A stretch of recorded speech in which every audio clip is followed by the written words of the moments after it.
খাদ্য উৎপাদনের স্বয়ংসম্পূর্ণতা অর্জন করেছে বাংলাদেশ, জানালেন প্রধানমন্ত্রী। প্রাণী সম্পদ সেবা সপ্তাহের উদ্বোধন।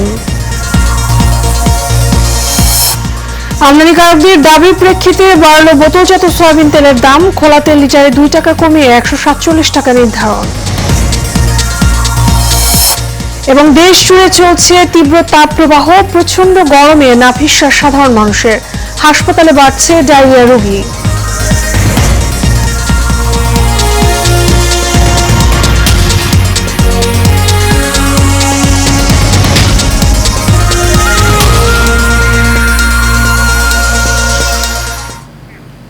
সাউথ এশিয়ান নিউজে আপনাদের সঙ্গে আছি আমি মিতা মৌসুমী। শুনছেন বিআরবি কেবল ইন্ডাস্ট্রিজ লিমিটেড সংবাদ শিরোনাম। এবারে চলে যাব বিস্তারিত সংবাদে। প্রধানমন্ত্রী শেখ হাসিনা বলেছেন, দেশের মানুষকে ডাল ভাত খাওয়াতে ব্যর্থ হয়েছিল বিএনপি। তত্ত্বাবধায়ক সরকার চেয়েছিল আলু খাওয়াতে। বর্তমান সরকার মাছ ভাত নিশ্চিত করেছেন। সকালে পুরাতন বাণিজ্য মেলা মাঠে প্রাণী সম্পদ সেবা সপ্তাহ এবং প্রদর্শনী অনুষ্ঠানে তিনি এসব কথা বলেন। প্রধানমন্ত্রী আরো বলেন, খাদ্য নিরাপত্তার পর পুষ্টি নিরাপত্তা নিশ্চিত করাই বর্তমান সরকারের লক্ষ্য। লতিফ চৌধুরী ক্যামেরায় আরো জানাচ্ছেন বাতেন বিপ্লব। আওয়ামী লীগ সরকারের নেতৃত্বাধীন সরকার রাষ্ট্র ক্ষমতায় আসার পর থেকেই দেশের উন্নয়নের চাকা ত্বরান্বিত হয়েছে। মানুষের ভাগ্য উন্নয়নের লক্ষ্যে মৌলিক চাহিদা পূরণে গুরুত্ব দিয়েই কাজ করছে। সেই ধারাবাহিকতায় দেশ এখন উন্নয়নশীল রাষ্ট্রের দ্বারপ্রান্তে। আগামীতে খাদ্য নিরাপত্তা নিশ্চিতে সরকারের পাশাপাশি জনগণকে সম্মিলিতভাবে কাজ করার আহ্বান জানান প্রধানমন্ত্রী শেখ হাসিনা।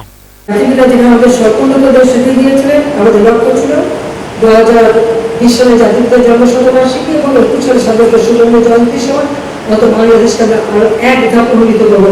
আজকে আমরা উন্নয়নশীল দেশের মর্যাদা পেয়েছি। 2026 সাল থেকে তা শুরু হবে।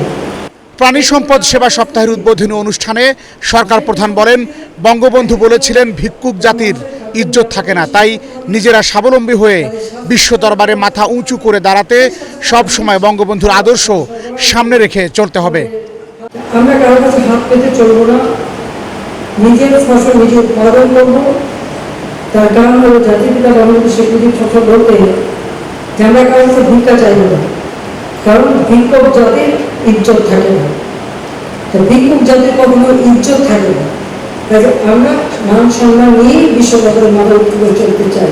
শেখ হাসিনা বলেন, তিনি যেদিন পার্লামেন্টে দাঁড়িয়ে ঘোষণা দিয়েছিলেন বাংলাদেশ খাদ্যে স্বয়ংসম্পূর্ণ হবে, সেদিন বিরোধী দলীয় নেত্রী খালেদা জিয়া সামনে বসেছিলেন, আর সাইফুর রহমান উঠে দাঁড়িয়ে বলেছিলেন খাদ্যে স্বয়ংসম্পূর্ণ হওয়া ভালো নয়।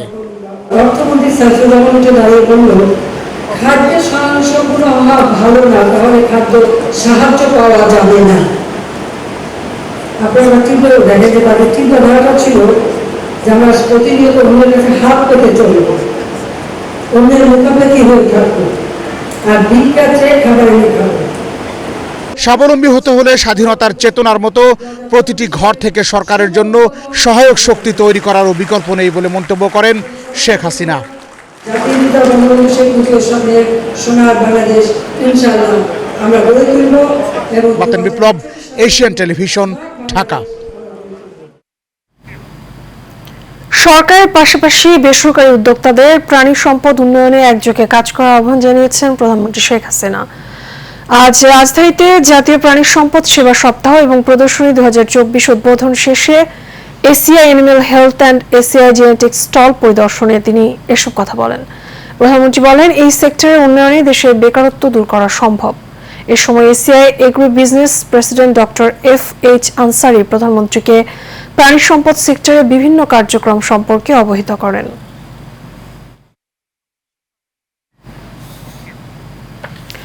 মন্ত্রী এমপিদের পরিবারের সদস্য এবং স্বজনরা উপজেলা নির্বাচনে প্রার্থী হতে পারবে না বলে প্রধানমন্ত্রী নির্দেশ দিয়েছেন, এমনটাই জানালেন আওয়ামী লীগের সাধারণ সম্পাদক এবং সড়ক পরিবহন সেতু মন্ত্রী ওবায়দুল কাদের। আজ সংবাদ মাধ্যমে পাঠানো এক বিবৃতিতে তিনি এসব কথা বলেন। দল এবং দলের বাইরে জনগণের কাছে গ্রহণযোগ্য ব্যক্তি যাতে নির্বাচিত হয় সেটাই আওয়ামী লীগ প্রত্যাশা করে জানিয়ে বিবৃতিতে আওয়ামী লীগ সাধারণ সম্পাদক আরো বলেন, উপজেলা পরিষদ নির্বাচনে মন্ত্রী, সংসদ সদস্য এবং দলীয় নেতারা যাতে কোনো ধরনের হস্তক্ষেপ করতে না পারে এজন্য কঠোর সাংগঠনিক নির্দেশনা দেওয়া হয়েছে। বিএনপি নেতারা উপজেলা নির্বাচন নিয়ে বিভ্রান্তিকর এবং রাজনৈতিক শিষ্টাচার বহির্ভূত বক্তব্য দিচ্ছে বলেও মন্তব্য করেন আওয়ামী লীগের সাধারণ সম্পাদক।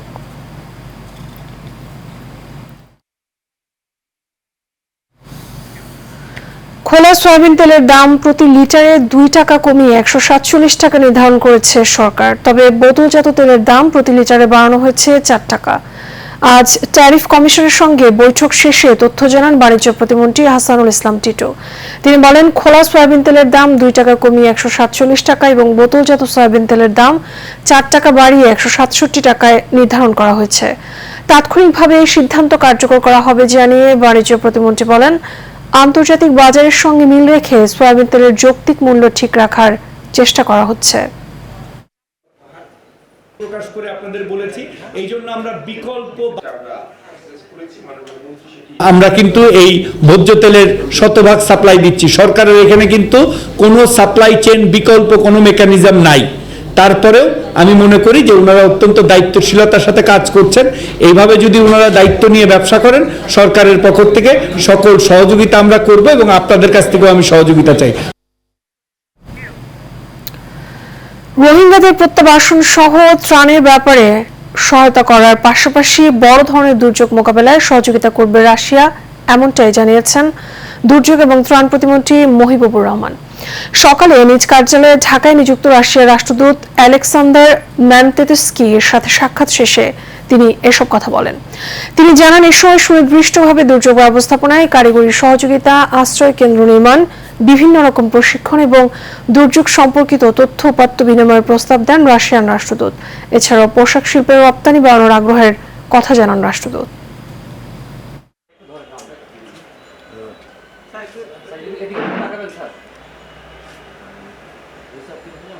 সেই রাশিয়ার সাথে আমাদের বাংলাদেশের যে মুক্তিযুদ্ধের মাধ্যমে প্রতিষ্ঠিত যে সম্পর্ক, সেই ভালো সম্পর্ক এখন আমাদের সাথে বিদ্যমান আছে। সুতরাং রাশিয়া আজকে আমাদের পারমাণবিক এই রূপপুর পারমাণবিক যে পাওয়ার স্টেশন নির্বাচন আপনারা জানেন গুরুত্বপূর্ণ ভূমিকা পালন করছে। সপ্তাহের শেষ কর্মদিবসে অসহনীয় গরমের মধ্যে তীব্র যানজটে চরম ভোগান্তি পোহাতে হয়েছে রাজধানীবাসীকে। আবহাওয়া অফিস বলছে, আগামী 24 ঘন্টায় পর্যায়ক্রমে এই গরম আরো বাড়বে। এদিকে গরম বাড়লে হাসপাতালে রোগীর সংখ্যা বাড়ার আশঙ্কা চিকিৎসকদের। আবর হোসেনের ক্যামেরায় এইচএমএতে রিপোর্ট।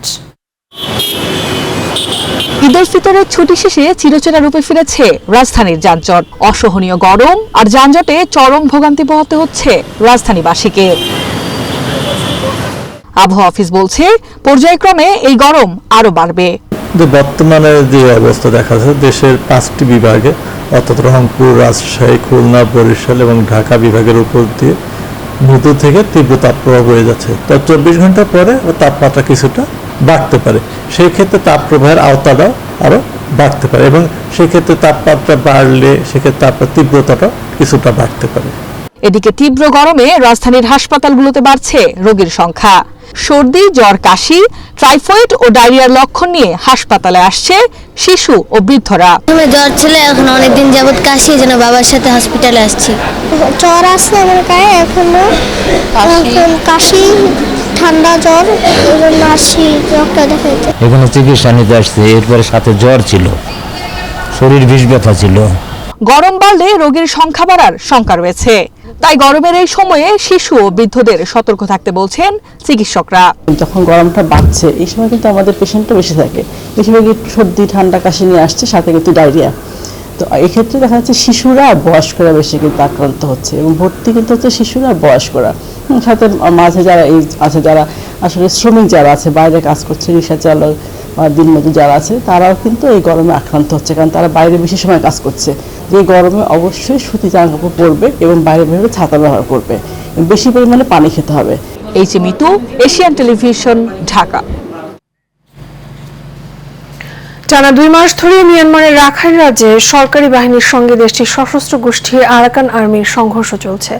এতে গোলাগুলি এবং গ্রেনেড বিস্ফোরণের শব্দে এখনও কেঁপে উঠছে বান্দরবানের নাইক্ষ্যংছড়ি এবং কক্সবাজারের উখিয়া টেকনাফের সীমান্তের বিভিন্ন এলাকা।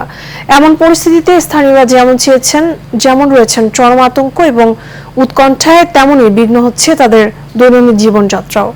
মোহাম্মদ শফিকের তথ্য ছবিতে বিস্তারিত জানাচ্ছেন অনুকৃতি আদিত্য।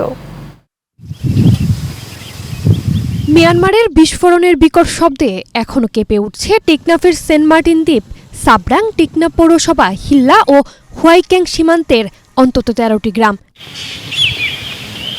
এমন পরিস্থিতিতে আবারও বান্দরবনের নাইক্ষ্যংছড়ি ও উখিয়া সীমান্ত দিয়ে পালিয়ে এসেছেন মিয়ানমারের আরও 47 জন সেনা ও বিজিপি সদস্য।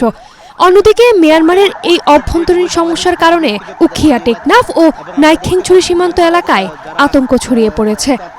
অনেক মায়ানমারের লোকজন এখানে পার হচ্ছে, গোলাগুলিও শোনা যাচ্ছে।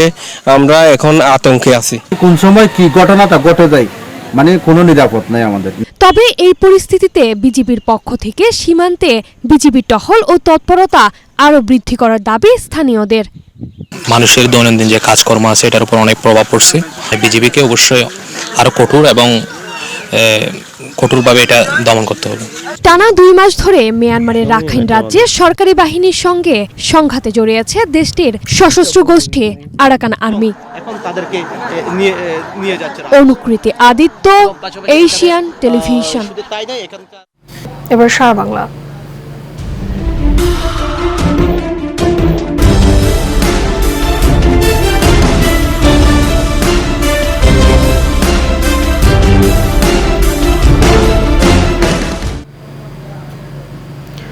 সুনামগঞ্জে বাস এবং সিএনজি চালিত অটোরিকশার মুখোমুখি সংঘর্ষে সঙ্গীত শিল্পী এবং গীতিকার মতিউর রহমান হাসান ওরফে পাগলা হাসান সহ 2 জন নিহত হয়েছেন। আশঙ্কাজনক অবস্থায় আরও 3 জনকে হাসপাতালে ভর্তি করা হয়েছে। সকাল 7টার দিকে ছাতক দোয়ারা বাজার সড়কের সুরমা সেতু টোল কেন্দ্রের পাশে এই দুর্ঘটনা ঘটে। স্থানীয় সাত্তার নামের আরেক ব্যক্তি এই দুর্ঘটনায় নিহত হয়েছেন। পুলিশ এবং স্থানীয়রা জানান, সকালে সিএনজি চালিত অটোরিকশায় করে দোয়ারা বাজার থেকে ছাতক নিজ এলাকায় ফিরছিলেন পাগল হাসান সহ আরও 4 জন। ফেরার পথে ছাতক দোয়ারা বাজার সড়কের সুরমা সেতু টোল কেন্দ্রের পাশে বিপরীতমুখী একটি বাসের সঙ্গে মুখোমুখি সংঘর্ষ হয়। এতে ঘটনাস্থলে পাগলা হাসান এবং সাত্তার নিহত হন। খুলনা ঝালকাঠি মহাসড়কে গাবখান ব্রিজের টোল প্লাজায় ট্রাক চাপায় 14 জন নিহতের ঘটনায় প্রাইভেট কারে থাকা রাজাপুরের এক পরিবারের 5 জন সহ 6 জনের দাফন সম্পন্ন হয়েছে। সকাল 10টার দিকে নিহতদের নিজ বাড়ি ঝালকাঠি রাজাপুর উপজেলা উত্তর সাউথপুর গ্রামে পারিবারিক কবরস্থানে তাদের দাফন করা হয়। অপরদিকে প্রাইভেট কার চালক ইব্রাহিম এবং রিপা জানাজা সকাল 9টায় তাদের বাড়িতে অনুষ্ঠিত হয়েছে। তাদের এমন মৃত্যুতে এলাকায় চলছে শোকের মাতম। এর আগে বুধবার দুপুর 2টার দিকে খুলনা ঝালকাঠি মহাসড়কে গাবখান ব্রিজের টোল প্লাজা এলাকায় সিমেন্টবাহী ট্রাক নিয়ন্ত্রণ হারিয়ে সামনে থাকা 3টি ব্যাটারি চালিত ইজি বাইক এবং প্রাইভেট কারকে ধাক্কা দেয়। এতে নারী, শিশু সহ 14 জন নিহত হন।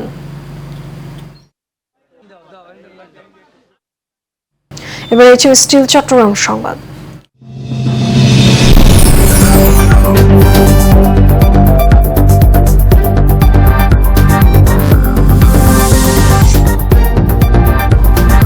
চট্টগ্রামের পটিয়া এবং নগরীতে বেসরকারি 2টি হাসপাতালে দায়িত্বরত 2 চিকিৎসকের উপর হামলার ঘটনায় জড়িতদের গ্রেপ্তার এবং আসামিদের জামিন বাতিলের দাবিতে মানববন্ধন এবং প্রতিবাদ সমাবেশ করেছে বাংলাদেশ মেডিকেল অ্যাসোসিয়েশন বিএমএ। এ সময় সমাবেশ থেকে আগামী 21শে এপ্রিল সকাল 10টা থেকে দুপুর 12টা পর্যন্ত সরকারি বেসরকারি হাসপাতালে 2 ঘন্টা কর্মবিরতি এবং 23 এপ্রিল দিনব্যাপী সর্বাত্মক প্রাইভেট প্র্যাকটিস বন্ধের কর্মসূচি দেওয়া হয়। দুপুরে চট্টগ্রাম মেডিকেল কলেজ হাসপাতালের প্রধান ফটকের সামনে মানববন্ধন এবং প্রতিবাদ সভা থেকে চিকিৎসক নেতারা এসব কর্মসূচি ঘোষণা করেন। এতে সভাপতিত্ব করেন বিএমএ চট্টগ্রাম শাখার সভাপতি অধ্যাপক ডাক্তার মুজিবুল হক খান। কর্মসূচিতে একাত্মতা জানিয়েছে স্বাধীনতা চিকিৎসক পরিষদ সহ চিকিৎসকদের বিভিন্ন সংগঠনও অংশ নেন।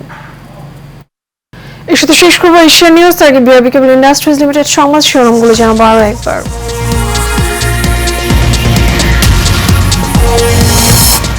খাদ্য উৎপাদনের সম্পূর্ণতা অর্জন করেছে বাংলাদেশ, জানালেন প্রধানমন্ত্রী। প্রাণী সম্পদ সেবা সপ্তাহের উদ্বোধন। আমদানিকারকদের দাবির প্রেক্ষিতে বাড়ল বোতলজাত সয়াবিন তেলের দাম। খোলা তেল লিটারে 2 টাকা কমিয়ে 147 টাকা নির্ধারণ। এবং দেশ জুড়ে চলছে তীব্র তাপপ্রবাহ, প্রচন্ড গরমে নাভিশ্বাস সাধারণ মানুষের। হাসপাতালে বাড়ছে ডায়রিয়া রোগী। এশিয়ান নিউজ পর্যন্তই। আমাদের পরবর্তী সংবাদ দেখার আমন্ত্রণ রইল। ধন্যবাদ সাথে থাকার জন্য।